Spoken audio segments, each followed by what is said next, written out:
Ao sobrevoar a mancha de óleo na bacia de Campos, no Rio de Janeiro, é impossível deixar de pensar o que teria ocorrido se a operação tivesse sido na camada do pré-sal, muito mais funda, muito mais difícil, muito mais complexa. O equipamento mais importante para cortar definitivamente o fluxo de vazamento sequer estava no Brasil. Chegou quase 2 semanas depois do acidente. A Chevron, terceira maior produtora de petróleo no Brasil, não cumpriu o combinado. A Agência Nacional de Petróleo disse que foi enganada. Quem começou a limpeza foi a Petrobras, que é sócia, mas não opera o poço. Há 1 ano e meio, um acidente colossal contaminou o mar do Golfo do México. E foi difícil para o governo dos Estados Unidos enquadrar a BP, empresa exploradora do óleo. No Brasil, a Agência Nacional de Petróleo suspendeu as atividades de perfuração da americana Chevron. O Sem Fronteiras desta semana quer saber por quais águas navegam projetos tão ameaçadores ao meio ambiente. Também, qual a capacidade de regeneração da natureza? E que medidas mais práticas podem ser tomadas para explorar a riqueza sem afetar o meio ambiente? Ventos e correntes marítimas favoráveis evitaram, pelo menos num primeiro momento, um grande desastre nas praias do Sudeste. O vazamento de óleo no campo de Frade foi uma espécie de aviso aos brasileiros sobre os riscos da exploração de petróleo no oceano. Um pequeno teste de nosso sistema de defesa em caso de catástrofe. O resultado mostrou que estamos preparados. O que vemos hoje, o óleo residual, diminuiu a cada dia. A resposta mais dura até agora foram multas e ameaças de multas, o que não assusta uma empresa que vale 200 bilhões de dólares, e a suspensão das atividades de perfuração da Chevron no Brasil, medida que a empresa já havia tomado por conta própria. A produção de petróleo da Chevron na bacia de Campos, 79 mil barris por dia, que é o que mais interessa a ela no momento, não será afetada. Sem contar o afundamento da plataforma P-36 em 2000, esse foi o único grande acidente no Brasil com vazamento na exploração de petróleo no oceano. Nossos acidentes, dezenas deles, foram sempre no transporte por navios ou nos oleodutos. Mas o vazamento no Golfo do México, 1 ano e meio atrás, mostrou que acidentes nos poços são os mais preocupantes.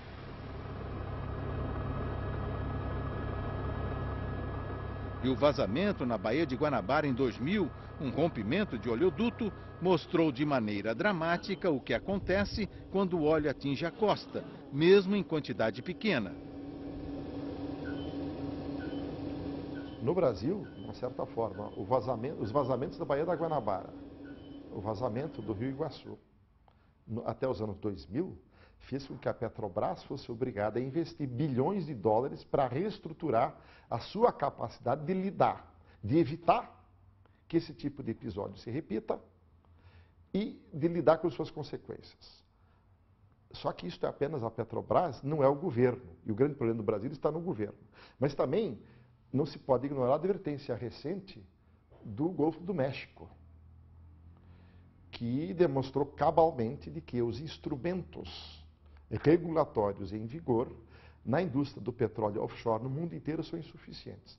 Que, de uma certa forma, tanto no Brasil quanto no exterior, o grande órgão regulador que atuou em nome de preservar, em nome de evitar acidentes e consequências drásticas, não foi para preservar o meio ambiente nem o interesse público, foi para preservar o interesse financeiro das empresas envolvidas no negócio junto às seguradoras, que para poder assegurar os enormes investimentos na área do petróleo, é preciso que as empresas que operem suas contratadas demonstrem estar acompanhando os padrões técnicos das normas internacionais. Então, de uma certa forma, as seguradoras se converteram nos guardiães até um certo limite desse interesse. Mas isso não é suficiente. Do ponto de vista prático, o que deveria ser feito a partir de agora no Brasil? Eu acho que nós temos que ter uma nova legislação, ou adaptar o papel do IBAMA e da Agência Nacional de Petróleo, para que este princípio da precaução possa ser feito. Porque isso significa que essas agências deverão ter nos seus quadros ou de grupos de pesquisa, de empresas associadas a eles, de maneira independente, a capacidade de revisar todos os projetos antes de eles serem implementados pelas empresas. E é preciso entender que as empresas, também operadoras de petróleo, são integradoras de uma rede muito grande de atividades. Isso precisa ser feito. Isso exige recursos. E isto exige tempo e planejamento. Só que o que nós vimos, que apesar de discutirmos há 10 anos planos de contingência, apesar da sequência de acidentes em várias áreas, especialmente o Golfo do México, nada foi feito até agora. É super importante, é muito importante que se tenha um entendimento e um acordo prévio das operadoras, das agências reguladoras, da sociedade como um todo, de que respostas são admissíveis ou não, em que situações. Mais uma vez... Esse plano regulatório existe? Não existe esse entendimento, e se o acidente ganha uma escala maior, nós chamamos de uma escala nacional, nós não temos um plano que permita colocar os entes públicos, as eventuais empresas envolvidas no acidente e outros organismos, porque no acidente de petróleo, por exemplo, você envolve a defesa civil, você envolve a marinha, você chama os bombeiros, você eventualmente trabalha com suporte da aeronáutica, você envolve empresas de petróleo, empresas especializadas em resposta à emergência. E se for um derrame de grandes proporções, não basta desejar que uma empresa sozinha seja capaz de organizar todo esse trabalho de planejamento e controle do problema. Nós vamos ter que envolver autoridades em todos os níveis de esferas do país. Agora, com esse acidente, a sua previsão, você que conhece bem a área, é de que nós vamos dar algum passo à frente nessa questão ou não? Vai depender muito de como a opinião pública reagir, porque no Brasil, aparentemente, o estamento político, pressionado pelos enormes grupos de interesse, que querem acesso ao pré-sal, que querem arrancá-lo debaixo da terra, o quanto antes debaixo do mar também, para convertê-lo em recurso financeiro, contra aquilo que é entendido por muitos como interesse nacional, que seria, em primeiro lugar, quantificar todas as reservas existentes. Em segundo lugar, desenvolver um plano nacional de produção coordenado com os grandes atores internacionais, porque a OPEP é que mantém o preço muito acima dos custos, porque ela controla o equilíbrio entre demanda e oferta. E nenhum ator de grande porte pode fazê-lo de maneira independente. Em segundo lugar, só produzir todo ano o petróleo que vai ser utilizado nos anos seguintes para financiar um Plano Nacional de Desenvolvimento Econômico e Social. Mais de 1 ano e meio depois da explosão da plataforma Deepwater Horizon, no Golfo do México, o efeito do maior vazamento acidental de petróleo da história continua a ser um mistério. Os sinais visíveis da contaminação, óleo na superfície, aves enlameadas, praias sujas, duraram pouco. Quase 5 milhões de barris de petróleo vazaram durante meses, mas aparentemente o Golfo do México voltou ao normal. O governo Obama anunciou que 3/4 do óleo já foram removidos da água ou evaporaram e que a contaminação fora bem menor do que o previsto. Mas há muitos cientistas que discordam desse diagnóstico otimista. O governo responsabilizou pela explosão a empresa britânica que era dona do poço, a Transocean, a mesma empresa que perfurava para a Chevron na bacia de Campos, proprietária da plataforma, e a responsável pela cimentação do poço, a Halliburton. A causa alegada: erros no projeto para baratear e apressar a construção. A ação na justiça contra as empresas responsáveis começou em dezembro último e, se elas perderem, terão que pagar bilhões de dólares em indenização. Mas o governo Obama já reabriu o Golfo à exploração do petróleo e recentemente autorizou que a BP volte a perfurar na área. Antes da Deepwater Horizon, o maior vazamento acidental de petróleo ocorrera também no Golfo do México, em 1979, e fora bem menor, 3,5 milhões de barris, que vazaram do poço Ixtoc 1, da empresa estatal mexicana Pemex. Em 2011, o maior vazamento registrado antes do da Chevron no Brasil aconteceu em agosto, no litoral da Escócia, na plataforma Gannet Alpha, operada pela Shell. Escaparam no Mar do Norte pouco mais de 1 milhão de barris de petróleo. Segundo o governo britânico, o impacto ambiental foi mínimo. Muito mais comuns do que os acidentes com plataformas são os naufrágios de navios petroleiros. E o mais famoso aconteceu no Alasca, em 1989, quando o navio Exxon Valdez afundou, causando o vazamento de 750 mil barris. Os efeitos ambientais são sentidos até hoje, porque embora o volume fosse bem inferior ao de outros acidentes, o óleo ficou contido dentro da Baía Príncipe William, devastando a vida marinha no local. O maior vazamento de petróleo da história não foi acidental, mas proposital. Em 1991, na Guerra do Golfo, Saddam Hussein ordenou que fossem incendiados os poços de petróleo do Kuwait, o que provocou o vazamento de mais de 1 bilhão de barris de petróleo. 200 vezes o que vazou no Golfo do México ano passado. Quase todo esse óleo acabou sendo queimado. O impacto ambiental ainda não foi calculado. Is there a way to prevent those accidents? You never want it to happen, of course. Yeah. So the ways that you prevent it are to have modern, new equipment. Don't use anything old because aging fatigues pipe. And this is still an industry that's built on steel and welding, as opposed to, say, the aerospace industry, which is built on aluminum and carbon fiber. So instead of having light, durable materials, you have heavy materials that rust, and you're putting them in salt water. So you have to be careful. My experience with Chevron is they're outstandingly safe. I don't know of any spills that they've had in the Gulf of Mexico, for instance. Some people in Brazil are saying that we have to be more careful now with the pre-salt exploration. Pre-salt, yeah. That could happen more and there's going to be more oil. Be very clear, pre-salt is dangerous. You have to be highly skilled because it's a layer of impermeable salt. The pressure from the reason there's large oil and gas is that it's capped by the salt. And you get very large volumes. You have billion-barrel fields out there. And then you're sticking a straw through the top of it. So when that straw penetrates, all of that pressure wants to go back up. So you have to be very careful. Yours happened when Africa was attached to South America. Just as it was splitting, you got salt basins because the evaporation of the proto-Atlantic. And then the whole thing ripped apart. And your geology is very similar to Angola's on the African coast, where they also have pre-salt and also have to be very careful of blowouts. Well, Petrobras has a world-leading reputation on how to drill there. You say you have to be very careful, but what does that mean in practice? You have to do it slowly instead of fast. You can't be trying to save money and to be in a rush.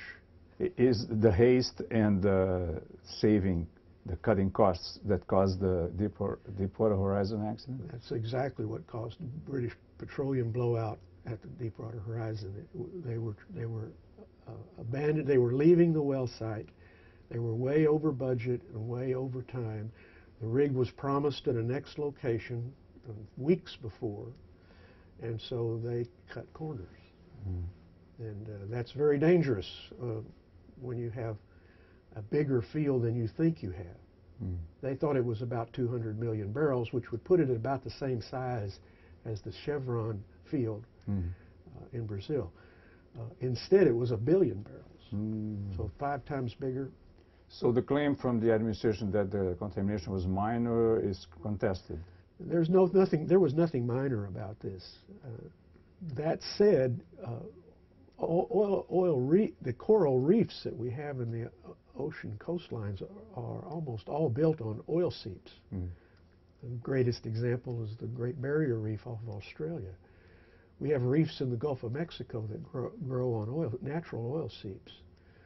One of the best ways of discovering an oil field is you use a satellite to watch for the oil slick like you're seeing there that is natural.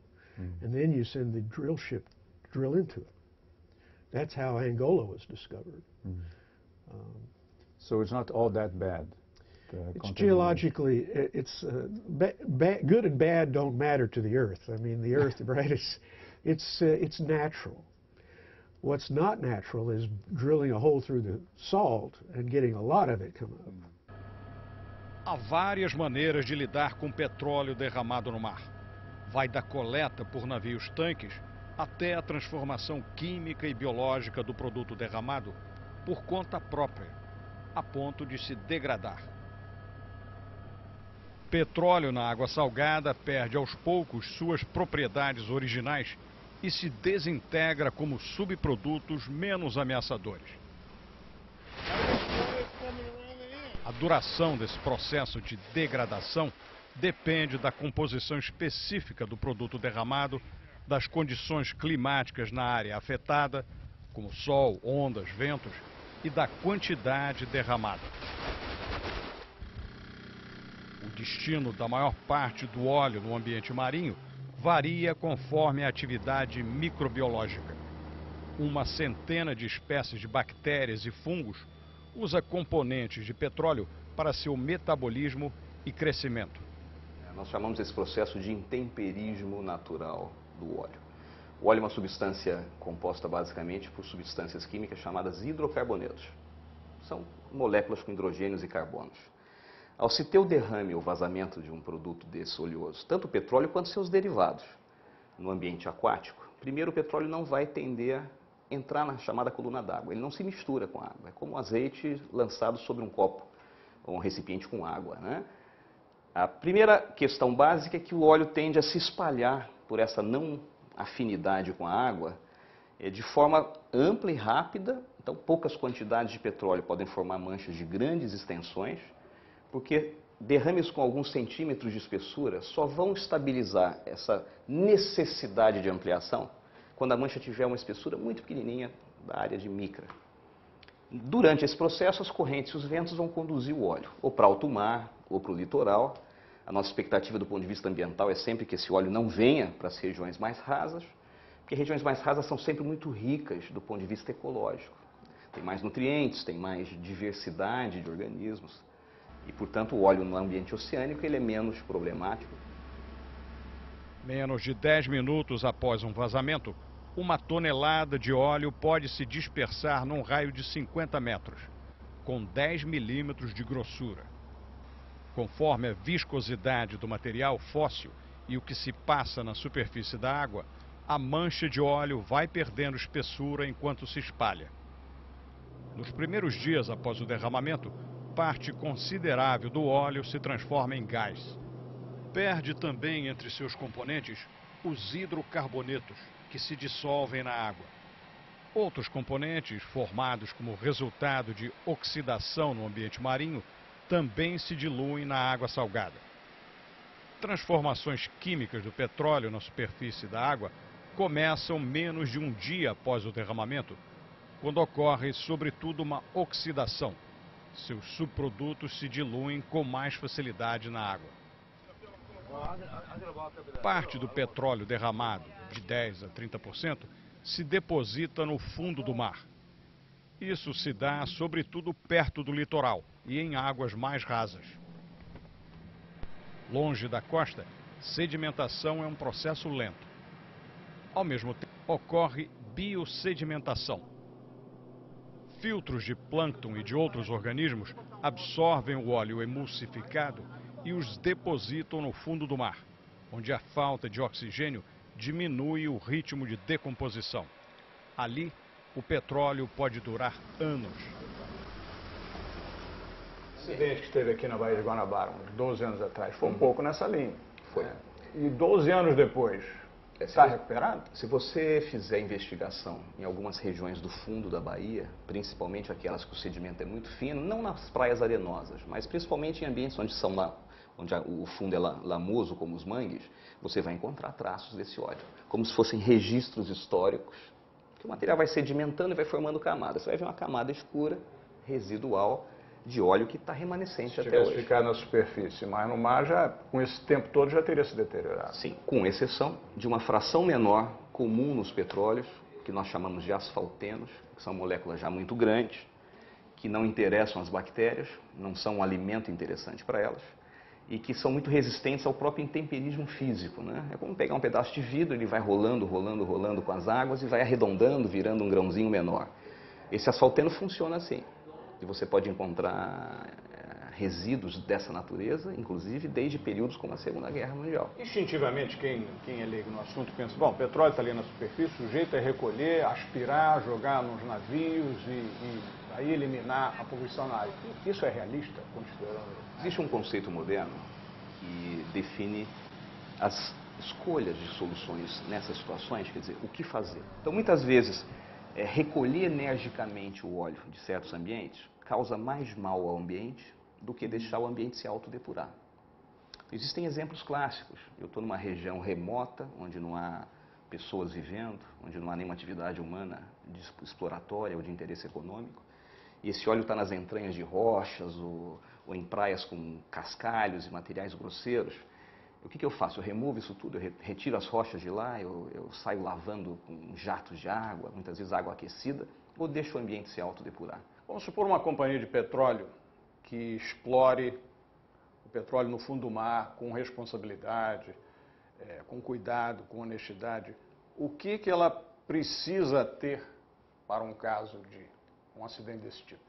Se você tem, literalmente, uma empresa como explorando, né, uma empresa petrolífera explorando petróleo, explorando ou produzindo no offshore, ela é obrigada a ter um sistema organizado e planejado para responder uma emergência chamada Plano de Emergência Individual.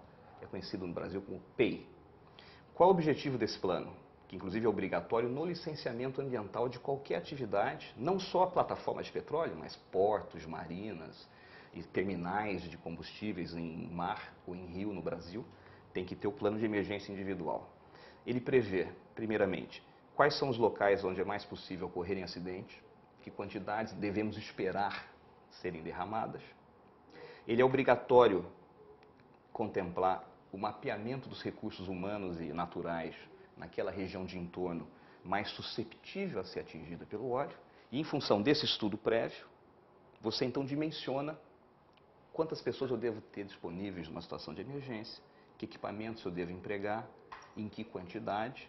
Mas o que se sabe no Brasil é que a Petrobras tem uma estrutura de resposta à emergência muito bem dimensionada, equipamentos de ponta, pessoal treinado, embarcações de apoio em grande quantidade, mas esse mesmo cenário, essa mesma realidade não se reflete nas outras companhias operadoras. Mas existem também os esforços de se trabalhar em pool. Uma dúvida que se coloca, não temos a resposta agora, é se isso estava disponível no caso desse acidente. Pelo que você disse, se fosse com a Petrobras, sem dúvida nenhuma estaria disponível. Em tempo hábil.